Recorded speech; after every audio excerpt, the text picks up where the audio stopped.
You know that feeling, right? You're staring at a task, just waiting, waiting for that jolt of motivation to show up, but it never does.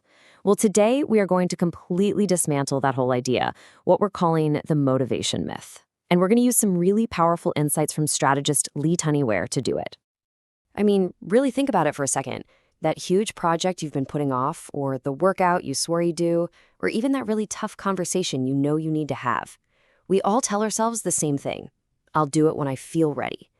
But what if that feeling, what if that's the very thing that's holding you back? See, this is the trap we all fall into. We've been taught to think of motivation like it's gasoline for a car. No fuel, no go. So we spend all this time and energy hunting for our why, trying to hype ourselves up, basically just waiting for the tank to be full before we even turn the key. But what if we've been looking at the whole engine the wrong way? And here it is. This is the core idea that just flips everything upside down. Waiting isn't just you being passive, it's actively making things worse. Every single time we wait for that feeling, we're actually digging the trench between knowing what to do and actually doing it even deeper. We're reinforcing a bad habit.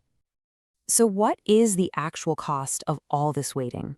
Let's really break this down.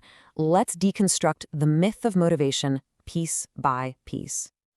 Okay, get ready for this, because this is a totally radical way of looking at it.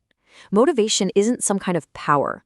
It's actually just the stuff that rushes in to fill a void, and that void is created by our own internal friction.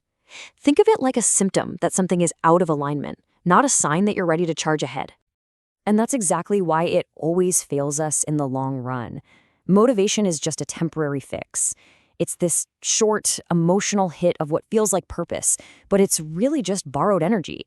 And because it's built on that internal conflict, that part of you that wants to do it versus the part that doesn't, it's completely unsustainable.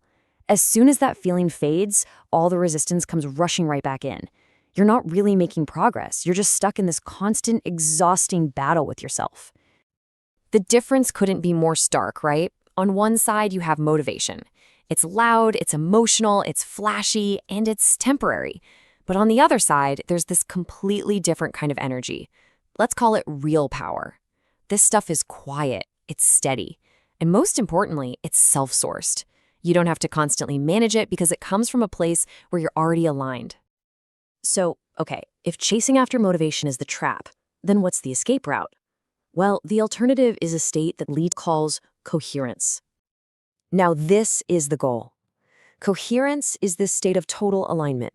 It's when what you think, what you feel, and what you do are all moving together as one single unified thing. There's no internal argument, there's no friction, there's zero resistance to overcome. It's just you acting.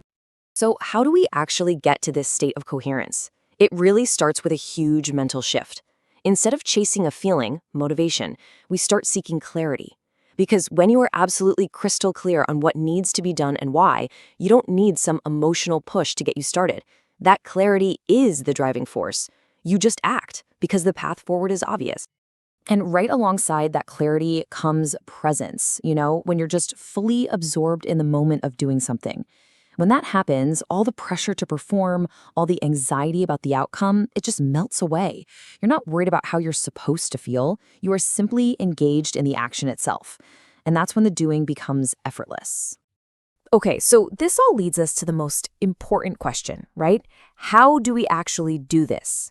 How do we stop waiting around for a feeling and start moving from a place of a clear, conscious decision? Your new game plan is basically a 3-part practice. First, just notice. Become aware of all the places in your life where you're waiting to feel ready. Second, move. Make a clear, unemotional decision to take one step. Not from hype, not from emotion, but from a simple choice. And finally, step 3 is to create. You have to trust that the action itself is going to generate the very energy you thought you were missing. And this is the magic, the beautiful feedback loop that happens. Energy isn't what you need before you act. It's the byproduct of your action.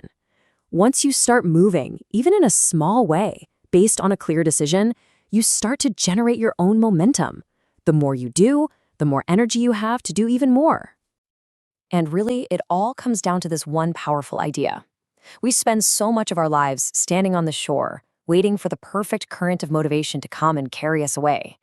But the truth is, the current only starts the moment you decide to move.